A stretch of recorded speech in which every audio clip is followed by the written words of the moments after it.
I've always had an adventurous spirit. One of those people who'd trade comfort for a challenge and embraced solitude in strange places. Not to escape the world, but to understand it more deeply. So when my brother gave me a pair of military-grade night vision goggles, it didn't feel like a random gift. It couldn't have been more me.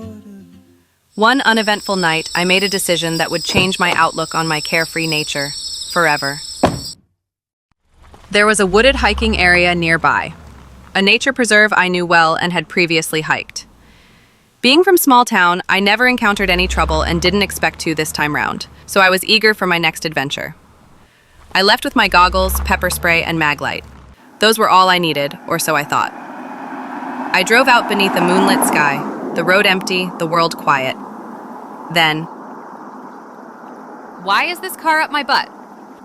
I turned right, into the dimly lit lot of the preserve as the other car drove away, and proceeded on my route, ignoring the worn sign reading, "Park closes at 10. The trees waited silently as I disappeared into the green. With the aid of my flashlight, I tried to find the right place to sit and test out my new gadget. Suddenly, I heard the abrupt shake of the nearby brush and branches breaking. Normal forest sounds, I told myself. Deer, maybe. Eventually, I found a log. This was the place.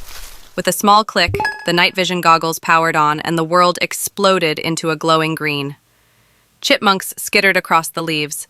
An owl blinked at me, unbothered. But no deer. I wanted a better vantage point, more hidden, so I moved deeper into the woods and found a tree I could climb. I hoisted myself up and nestled into a spot between the branches. 10 minutes passed. No deer, just stillness. Then movement. I quietly positioned myself, hoping to get the perfect view, and that's when I saw him, moving with a quiet purpose from the same direction I had came. He wasn't hiking. He wasn't hunting. He wasn't lost. He was searching, moving from tree to tree, methodically scanning like he was looking for someone. It took me a few moments to realize he was holding a large, slightly bent knife, gripped tight, like he planned to use it. It was in this moment I became suddenly aware of my situation. I was a young woman, alone, in the woods, at night. And there's a strange man with a knife in his hand, stealthily scanning the woods looking for someone to swipe. I froze, hidden only by a fickle branch that blew whenever the wind blew. One wrong move and my cover was blown. So I sat there, afraid to move and afraid to breathe. I watched helplessly, desperately hoping he wouldn't look up. I darted my eyes around, hoping to see signs of people. But suddenly, every strange happenstance from that evening came flooding back.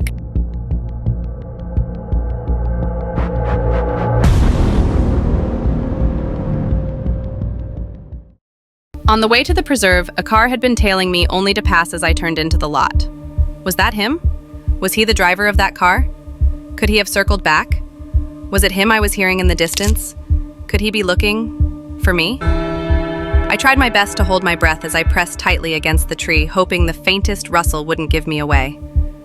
I could feel the sweat trickling down my neck as I fought the urge to use my phone, worried the slightest sound would draw his attention. I just sat there helpless for what felt like forever as he paused underneath my tree. After a spine-chilling 30 minutes, he muttered something just loud enough for me to hear. Forget it. Frustration overtook him and he finally abandoned his pursuit. I was still frozen in place, refusing to move until I was sure he was gone. When I felt those first rays of sunlight filter through the leaves, I staggered down. I made it to the parking lot safely, but my car wasn't left untouched. The back windows were completely shattered. Paint was scraped off, with carvings that could have only been made with a bent knife. My stomach sank. By the time evening rolled round, I tried my best to settle back into my usual routine. I turned on the 6 o'clock news but was unprepared for the headline. Woodland woundings. Slasher strikes near Pine Hollow. The bodies of a couple were found less than half a mile from where I was.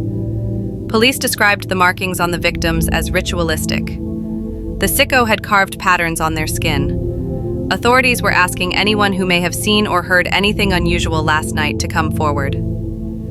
The soft hum of the TV filled the room as I closed my eyes and marinated on what I just went through. I could still smell and feel the damp bark against my raw palms where I clung for hours, barely breathing. They were looking for witnesses, and I was one. I opened my eyes. The screen flickered to an image of flashing lights and police tape cutting through the forest I thought I knew so well. I stared for a long time, the remote heavy in my hand. Then I exhaled, slow and deliberate. I knew what I had to do.